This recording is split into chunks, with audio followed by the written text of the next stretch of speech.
আয়ুষের একটা উইং। আয়ুর্বেদিকেরই আমাদের সেকেন্ড যে পার্ট আছে ইয়োগা, তারই মধ্যে পড়ে ইয়োগা এবং ন্যাচুরোপ্যাথির মধ্যে। তো এই উইকটা আমরা পালন করেছি সেভাবে, এবং ওই দিনকে স্পেশাল করে আমরা একটা যোগা সেশন করছি।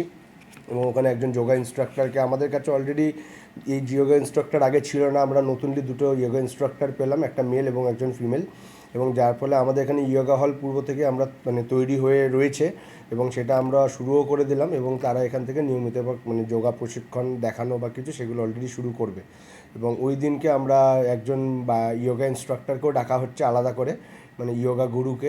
উনিও কিছু ডেমনস্ট্রেশন, যোগা ডে সেলিব্রেশন এবং ভারত সরকার তথা পশ্চিমবঙ্গ সরকারের যে নির্দেশাবলী ওয়াইজ যেভাবে আমাদের বলেছে সেভাবে আমরা পালন, ওখানে কিছু আমরা জনগণকে নিয়ে, সাধারণ মানুষ তথা আমাদের স্বাস্থ্যকর্মীদের নিয়ে, প্লাস হচ্ছে আয়ুষ বিভাগকে নিয়ে এবং ইয়োগা গুরুকে নিয়ে আমরা একটা দিনটাকে ভালো, কারণ ইয়োগা হচ্ছে আমাদের এমন একটা জিনিস যেটা একদিনের জন্য নয়, সেটা সারা জীবনের জন্য। স্বাস্থ্যই সম্পদ, যেহেতু ইয়োগা করলে, ইয়োগা অনেক আগেকার দিনের থেকে এসছে অ্যাকচুয়ালি, সেখানে যাতে যোগব্যায়াম করলে যাতে শরীর স্বাস্থ্য ভালো থাকে, এটাই সবথেকে বড়। এবং সাথে সাথে এটা হচ্ছে শরীর মন আত্মাকেও একসাথে সংযোজন করে।